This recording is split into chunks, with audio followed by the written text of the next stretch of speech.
Saya lihat kok Tuhan seperti ini begitu. Ini pasti ada yang buat. Manusia kok bisa buat Tuhan? Kenapa yang nggak buat ini aja yang disembah? Kalau manusia bisa buat Tuhan. Dalam pencarian ini saya tidak nyaman gitu. Kalau bawa ke wihara itu saya merasa tidak nyaman. Alhamdulillah sedari saya juga mencari ketuhanan di agama, sebuah agama yang bernama agama Nasrani. Saya belajar dari kelas 1 SD sampai kelas 3 SMP tentang Trinitas. Jadi saya lihat di situ ada pernyataan dari guru-guru yang di sekolah mengatakan bahwasannya itu Tuhan itu mempunyai bapak, Tuhan itu mempunyai ibu, Tuhan itu mempunyai anak. Saya berpikir lagi, kalau Tuhan berbapak, beribu dan beranak, nanti bisa bercucu dan bercicit. Kok sama dengan ciptaan Tuhan yang bernama manusia? Ini nggak masuk secara logika saya gitu. Sampai satu masa saya hampir waktu itu mau dibaptis, saya tidak mau. Karena saya tidak meyakinin begitu. Rasa kecintaan saya Islam itu mencari. Ada satu getaran di dalam hati saya ketika teman-teman kecil saya di lingkungan Medan itu mengajak saya bertakbiran. Ada rasa kecemburuan saya kepada teman-teman saya Muslim. Saat itu saya diajak untuk bertakbiran. Ada gema takbir yang menggetarkan hati saya dengan lafaz Allahu Akbar, Allahu Akbar, Allahu Akbar, La ilaha illallah, Wallahu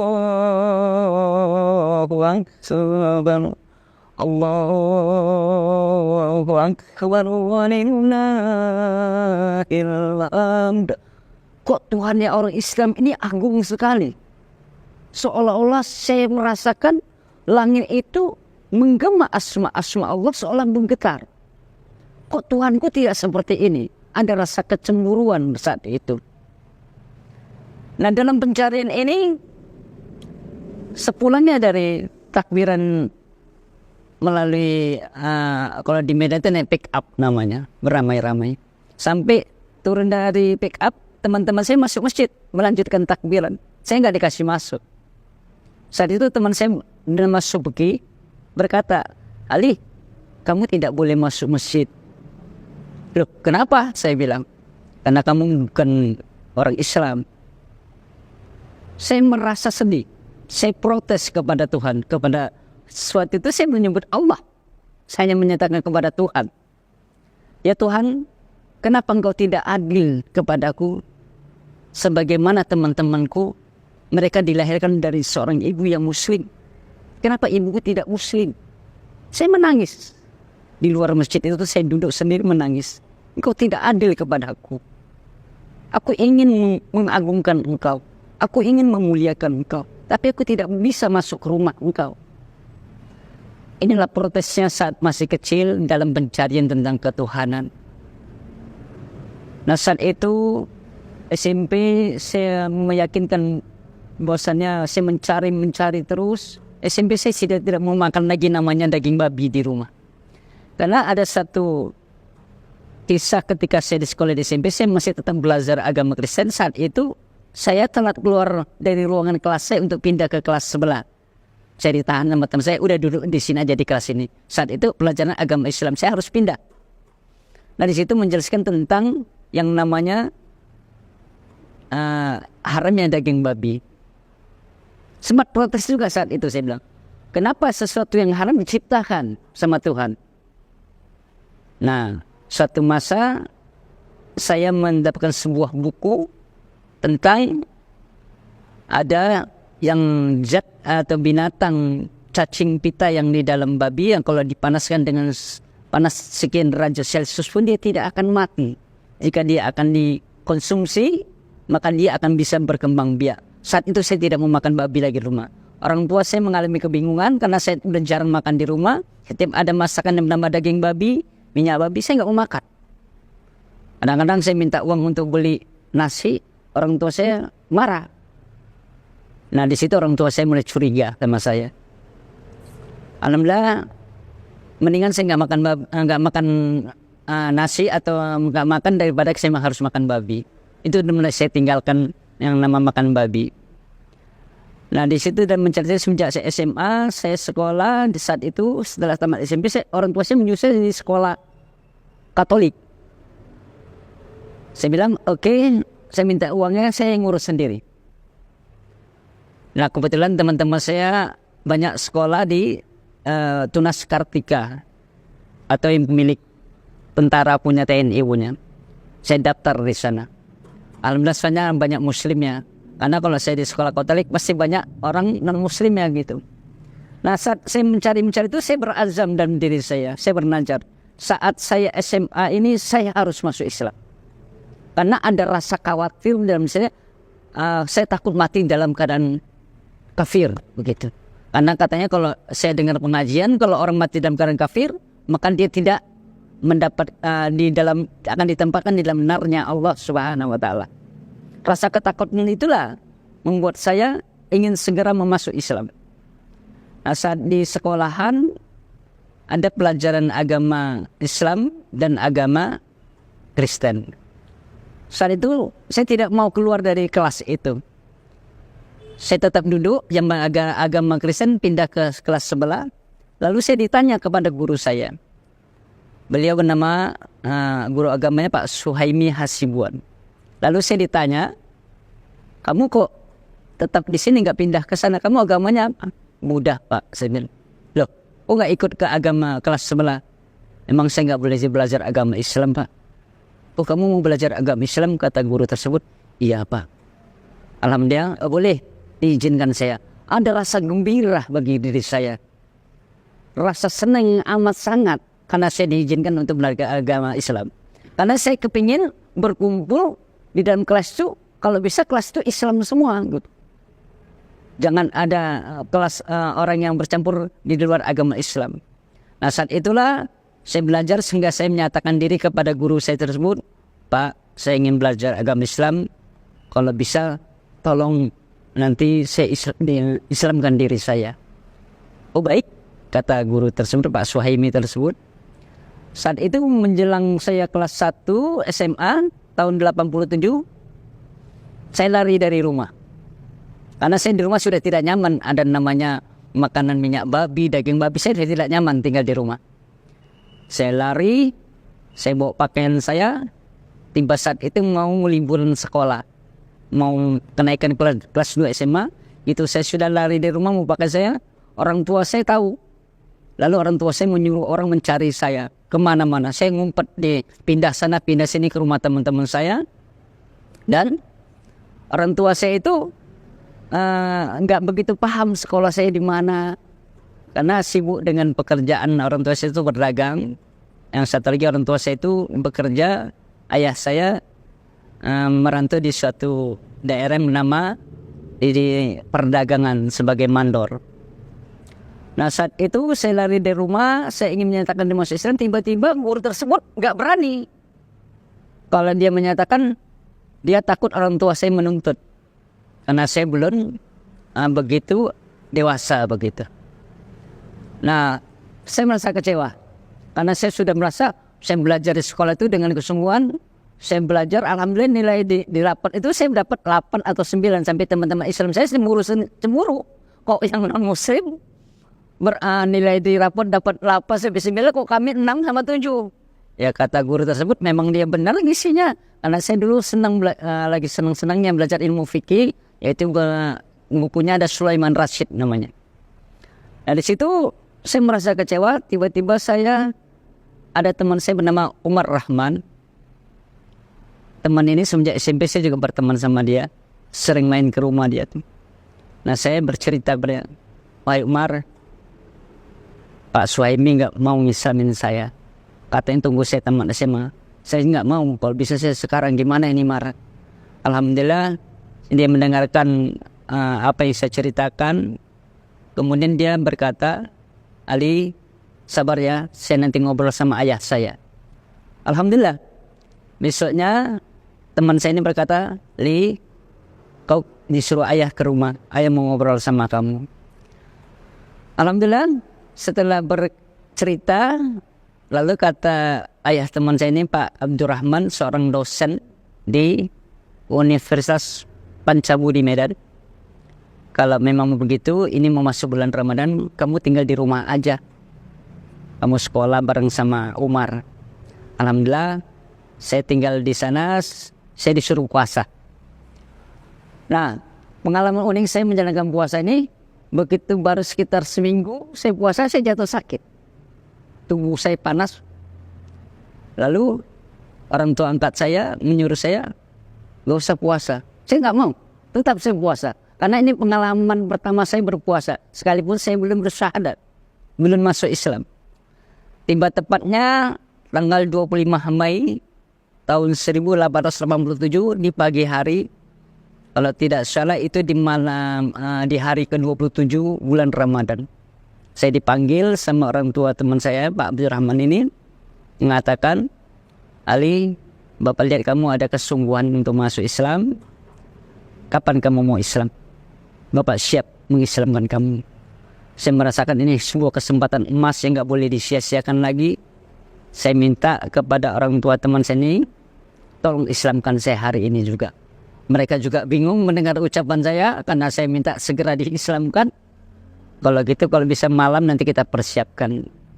Nah, ada sebuah kendala, saya harus menghadirkan 2 orang saksi. 2 orang saksi ini yang harus hadir dan menyaksikan saya di tempat dulu saya tinggal di awal di Jalan Johar tersebut. Lalu saya coba datangin bernama orang tua saya, Mama Yusuf, karena dari kecil saya suka main di situ. Beliau juga ketakutan karena beliau pernah diancam sama orang tua saya, jangan sampai ngislamkan diri saya. Kalau sempat ngislamkan diri saya akan dilaporin ke polisi. Lalu ada seorang lagi bernama Mama Ana, saya manggilnya Ibu Ana atau Mama Ana, dia seorang guru ngaji di maktab. Saya dekat sama beliau ini. Saat itu saya menyatakan diri, Mak, mau nggak jadi saksi untuk saya masuk Islam. Kaget dia dan tidak percaya. Karena apa? Masa kecil saya memang cukup nakal. Dan yang tahu ilmu saya masuk Islam ini saya sama Allah saja. Orang lain tidak ada yang tahu. Jadi keinginan saya hanya Allah saja yang tahu. Sampai dia meragukan, mana mungkin kau masuk Islam? Kamu masih suka beli minyak babi ke situ. Apa karena seorang perempuan kamu masuk Islam? Atau kena pacar? Atau kamu diiming-imingin sama orang itu dikasih uang?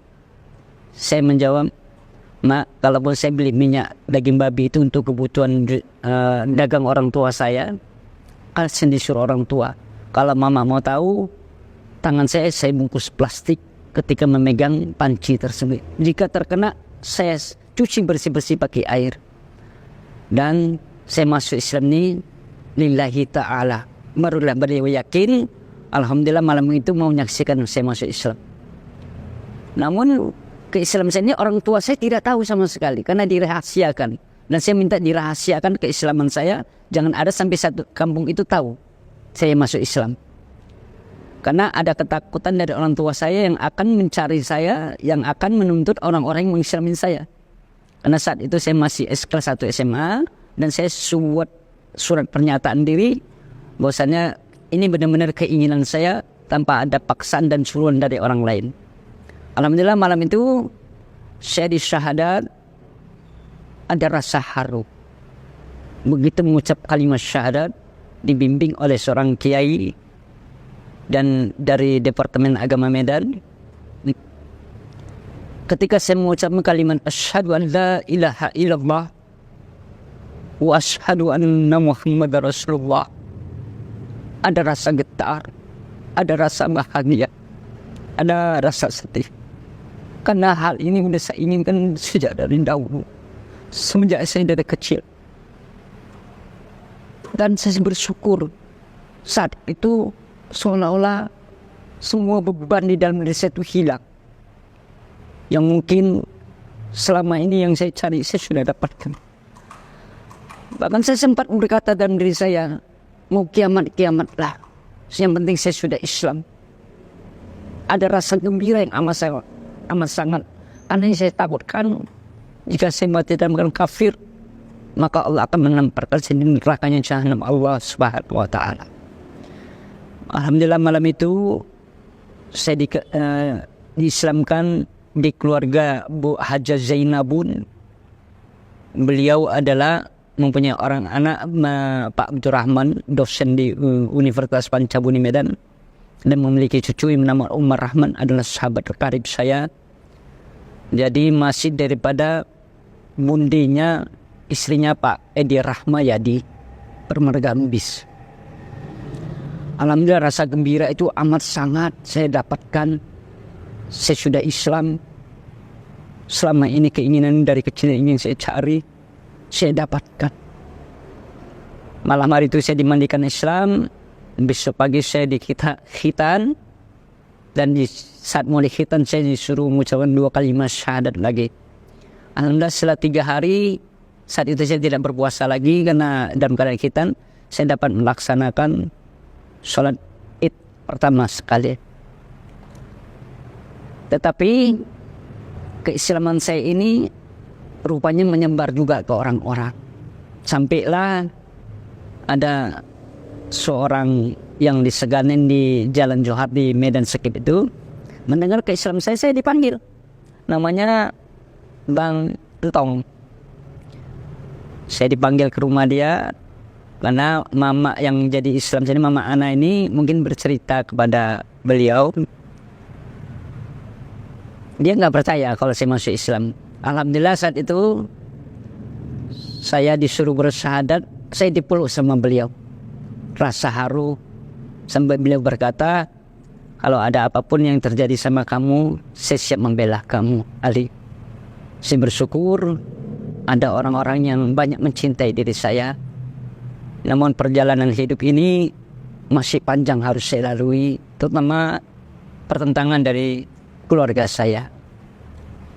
Nah, ketika saya masuk Islam ini, saya sempat main pulang ke rumah. Dan sempat waktu itu saya dicari-cari orang tua, mau disidang juga. Karena orang tua mengetahui bahwasanya ini ciri-ciri saya itu udah mau ke Islam gitu. Nah kemudian saat saya menjalani Islam ini, kita memang diuji dan dicoba. Jadi memang benar kata Allah, jangan engkau mengaku beriman kepadaku, engkau mengakui kerasulan Nabiku baginda Rasulullah Nabi Muhammad sallallahu alaihi wasallam, kau masuk ke dalam dinul yang hak, yaitu innad dina inda Islam, sesungguhnya kau akan kuuji dan kucoba. Ada rasa khawatir, rasa lapar, macam-macam. Dan itu saat itu ujian itu cukup berat, saya sakit, bahkan mengalami koma. Saat itu orang tua angkat saya membawa saya ke rumah sakit. Bahkan saat itu saya dianggap sudah tidak mungkin untuk hidup kembali. Saat itu saya dikerumunin sampai di kuping saya sempat dibisikkan kalimat la ilaha illallah kepada orang tua angkat saya. Dan waktu itu ibu saya udah hadir di situ, ada yang memberitahukan bahwa saya masuk rumah sakit. Ibu saya berkata kepada namanya Bu Nur, ya anak saya dibisikin apa itu? Lalu diceritakan bahwa saya sudah Islam. Kaget orang tua saya, dan orang Islam kalau mau udah seperti begitu harus dituntun namanya dengan kalimat la ilaha illallah. Lalu saat itu juga orang tua saya memisahkan saya dari keluarga orang tua angkat saya. Saat itu saya dipindah dari rumah sakit itu ke rumah sakit Nasrani yang di Medan, dimana rumah sakit Elizabeth. Di tengah malam saya sadar, lalu saya dibujuk untuk bisa pindah ke rumah sakit. Awalnya hanya berkata ke ahli syaraf, ke dokter syaraf, tidak mengatakan ke rumah sakit dulu, rumah sakit Elizabeth ini. Dan saya lihat orang-orang tua angkat saya sudah gak ada kecuali satu, anak ibu angkat saya bernama Bang Yusuf, dia hadir di situ juga. Malam itu saya dibawa di mobil ambulan dalam keadaan diinfus. Tiba saya tersadar di rumah sakit itu, saya lihat ada patung gambar Bunda Maria di rumah sakit itu di tamannya.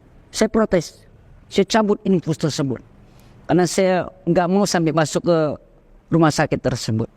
Saya tidak sadar lagi. Tiba saya sadar saya sudah di dalam keadaan di seat belt, tubuh saya, kaki saya, dan kepala saya di X-ray. Tapi X-ray-nya zaman dulu pakai lampu cahaya yang besar.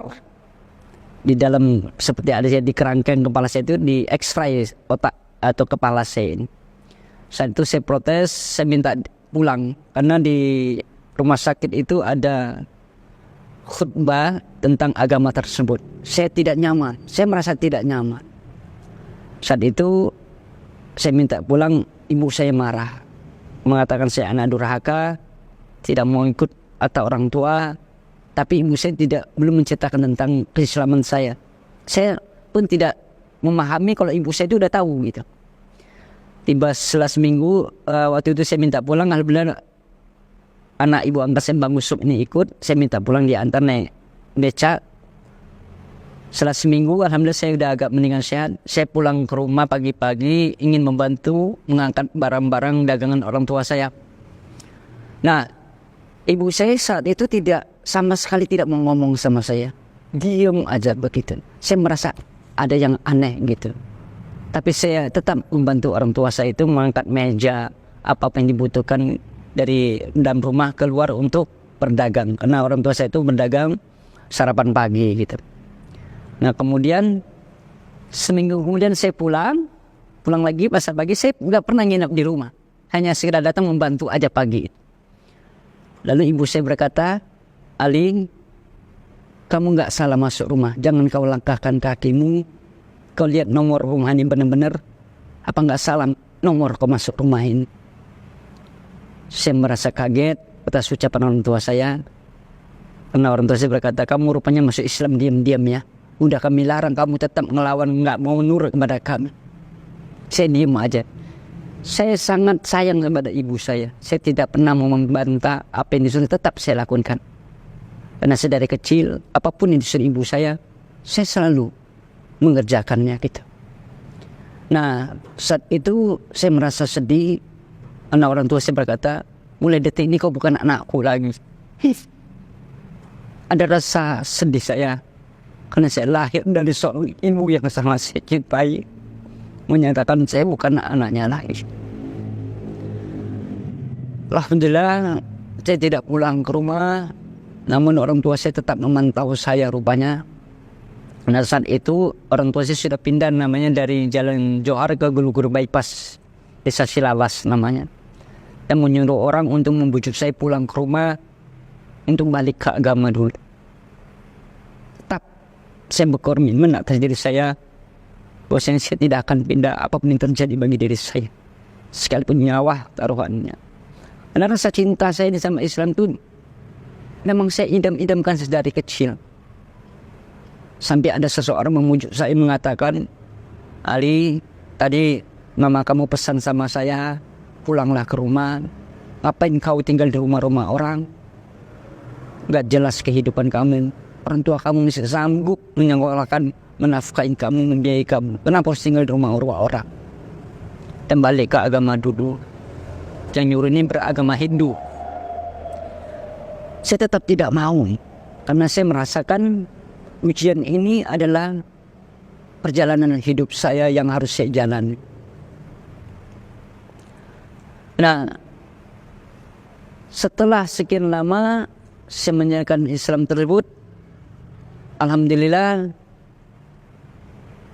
dengan rintangan dan ujian yang saya jalani sampai saya mencari nafkah untuk biaya hidup sekolah saya bekerja, apapun saya kerjain. Sampai saya menarik beca, menjadi kuli bangunan, bahkan ngumpulin sampah warga, saya kerjain. Saya merasa yang penting saya sudah masuk Islam. Karena agama yang saya anut ini tidak bisa ditukarkan dengan apapun. Karena dalam mindset pola pikir saya, cara pandang saya, dan arah tujuan hidup saya sudah benar terarah dengan agama ini.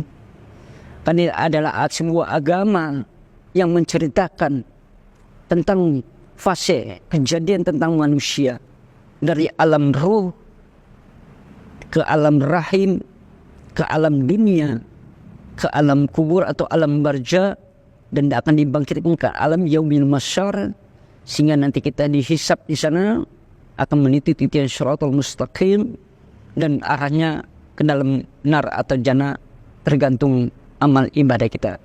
Yang jelas, setiap masih ada kalimat di dadanya, kalimat la ilaha illallah Muhammadur Rasulullah, dia akan masuk ke dalam jannahnya Allah walaupun melalui proses penghisaban. Jadi inilah ketenangan jiwa saya, bahwasannya saya meyakini ini bukan 100%, 1000%. Apapun yang terjadi, agama ini tetap saya pegang kuat-kuat. Jangan sampai saya lepas lagi. Sekalipun semua keluarga saya sampai menghina, mencaci saya. Bahkan ada seorang kakak saya berkata, Ali, tidak mungkin orang tuanya orang Islam mau menerima diri kamu, karena sesungguhnya mereka mengharamkan daging babi, dan kamu pernah memakan daging babi, di dalam tubuhmu telah mengalir darah babi. Mana mungkin orang tuanya orang Islam mau menerima kau. Ya mungkin karena rasa sayang kakak saya kepada saya, untuk saya bisa balik kembali ke agama yang dulu. Karena mereka tidak memahami tentang Islam, yang selama ini mungkin mereka melihat sisi Islam di lingkungan saya itu adalah Islam yang melakukan suatu hal yang tidak baik, karena individu manusia yang tidak bertanggung jawab dalam menjalankan keislamannya. Nah, sekian lama saya berjalan di dalam Islam ini, saya dapat ketenangan jiwa. Alhamdulillah saya tertuntun dan terarah. Saya masih saat itu, karena sekolah saya jurusan biologi, saya sibuk dengan berkutat dalam pelajaran. Selesai dari SMA, ada ditawarkan orang tua angkat saya, apakah saya akan mau bekerja atau mengikuti orang tua angkat yang sudah disiapkan sama orang tua angkat saya, menjadi anak angkat Ibu Haja Ani Idrus, orang yang terpandang di kota Medan yang mempunyai koran harian Waspada, dan seorang anak angkat seorang ulama, atau bekerja atau ikut kiai. Alhamdulillah saya bilang saya ikut kiai. Namun saya saat itu diberikan pesan kepada orang tua saya, kalau kau ikut kiai nanti kau tinggalnya di sebuah gubuk, kau akan ngurus masjid. Saya bilang gak apa-apa, saya ingin bisa baca Quran, saya harus ikut sama kiai sekalipun saya harus ngurus masjid. Dan alhamdulillah, emang apa yang dibilangkan orang tua saya semuanya benar. Saya ditinggal sebuah gubuk, saya berguru kepada seorang kiai asli dari orang Banten yang tinggal di Marelan, Pasar 6, Kampung Banten, yang bernama Pak Kiai Haji Muhammad Isa bin Abdul Malik Al-Bandani. Beliau sudah almarhum, semoga saja guru saya ini ditempatkan Allah di dalam jannahnya, diterangkan kuburnya, menjadikan kuburnya raudhah min riyadil jannah. Karena saya sangat menghormati guru saya ini. Beliau begitu baiknya menuntun dan membimbing saya untuk saya bisa membaca Al-Quran. Nah, proses setahun saya berikut beliau, saya selalu melakukan sesuatu hal dengan izin beliau. Saya minta izin bahwasanya saya akan merantau ke Jakarta, karena dari keluarga saya tetap mencari saya untuk mau membalikkan saya ke agama yang dulu. Tetapi saya merasa tidak nyaman di kota Medan karena lihat abang-abang saya kuliah. Memang ada satu cita-cita saya ingin kuliah, menjadi seorang ahli psikolog gitu. Namun saat itu tawaran dari orang tua saya menyatakan, jika kau ingin kuliah silahkan sampai gelar sarjana sebagaimana dengan abang-abang saya, tapi dengan satu syarat, saya tidak boleh mencium-cium tanah lagi. Artinya tidak boleh sholat, dan kemudian saya harus meninggalkan agama Islam saya. Saya menyatakan diri, mendingan saya tidak punya gelar daripada saya tidak punya iman. Karena iman ini adalah sangat berharga dalam diri saya, sehingga saya putuskan saya harus hijrah dari kota Medan, saya berangkat ke Jakarta. Waktu itu saya hanya ikut nenek angkat saya, sehingga orang berkata, kamu akan tinggal di mana? Lalu saya bilang, saya tinggal di masjid-masjid saja. Nah, rumah Allah itu rumahku, kata saya bilang begitu. Alhamdulillah, saya tinggal di sebuah masjid juga, sempat di Hayam Murud, di Masjid Tablik namanya. Ada 4 bulan saya tinggal di sana. Dan ujian tetap ada, tapi keyakinan saya sangat tinggi. Proses ujian ini menempa nilai-nilai batas kesabaran, keikhlasan saya, keimanan saya untuk tidak bisa tetap bertawakal kepada Allah Subhanahu wa taala. Dan saya anggap ujian ini tidaklah sebanding dengan apa yang didapat oleh para sahabat Rasulullah, yang mereka begitu mengucapkan kalimat la ilaha illallah Muhammad Rasulullah, leher dan jasadnya akan terpisah, anaknya menjadi janda, anaknya menjadi yatim, istrinya menjadi janda. Itulah pengorbanan dari para sahabat, dan sehingga saya melihat bahwa para sahabat mendapat keridhaan dari Allah Subhanahu wa taala karena mereka ridho menjalankan agama Allah selalu dengan sami'na wa ata'na. Saya pun berusaha untuk sekuat tenaga mengikuti jejak-jejak mereka, menjaga keimanan saya di dalam kolbu saya ini sampai akhir hayat saya. Panjang perjalanan cerita saya ini, sesungguhnya saya pun di Jakarta, ada saudara saya atau paman saya ditinggal di Pantai Indah Muara Kapuk. Saya sempat berkunjung kepada beliau, tapi beliau sangat marah kepada saya karena saya masuk Islam. Saya juga tidak menyalahkan mereka karena mereka belum paham atas agama yang saya anut gitu.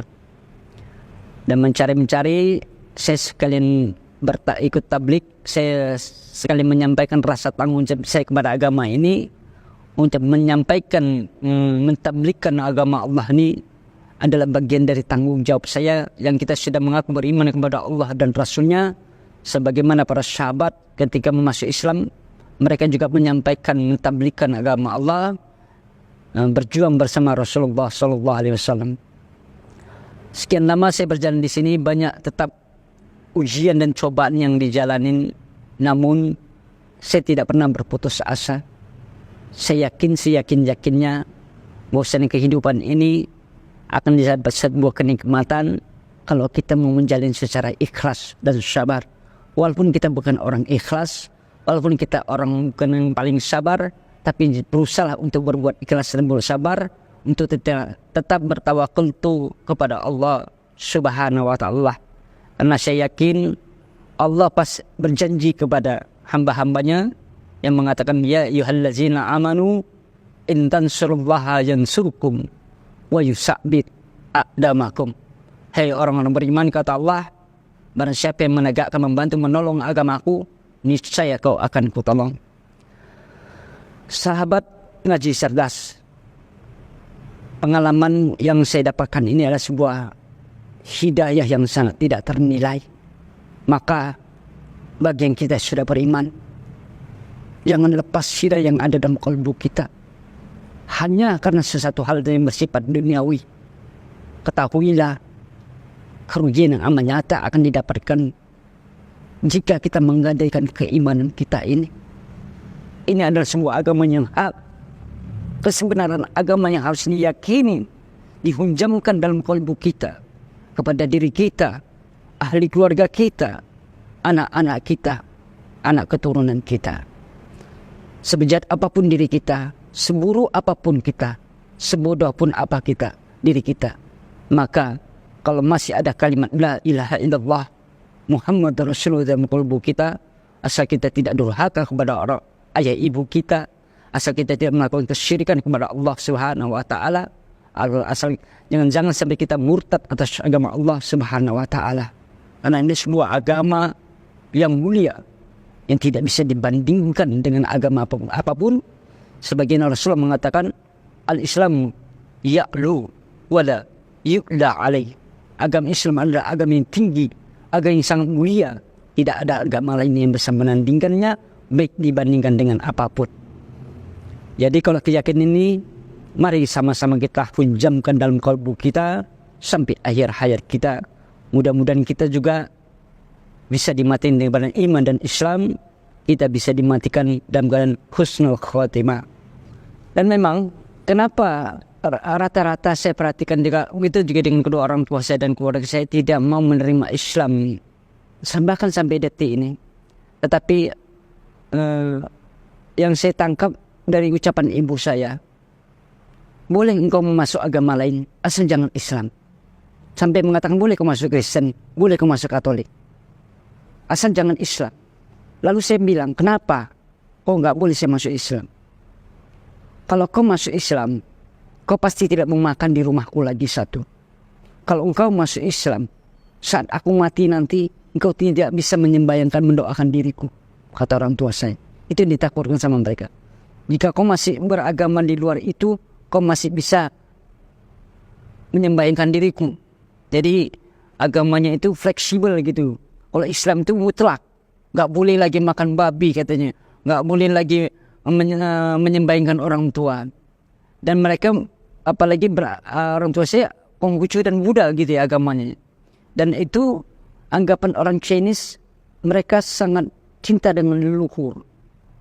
Jadi kalau ada salah satu anggota keluarga atau anaknya masuk Islam, itu merupakan sebuah aib bagi keluarga tersebut.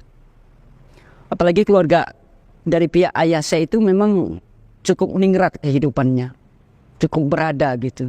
Sehingga ibu saya bilang, saya akan malu jika aku masuk Islam kalau keluarga dari bapak kamu tahu semua. Kalau kamu masuk Islam, seolah-olah aku nggak bisa mendidik anakku. Dari situ saya merasa sedih juga gitu, melihat ibu saya. Dulu ada hal yang sangat saya takutkan ketika saya masuk Islam. Saya takut orang tua saya bunuh diri gitu, karena ada rasa malu gitu. Tapi saya tetap berdoa, semoga ibu saya itu setidak-tidaknya dikuatkan, bahkan dibukakan pintu hatinya untuk mendapat hidayah dari Allah Subhanahu wa Ta'ala.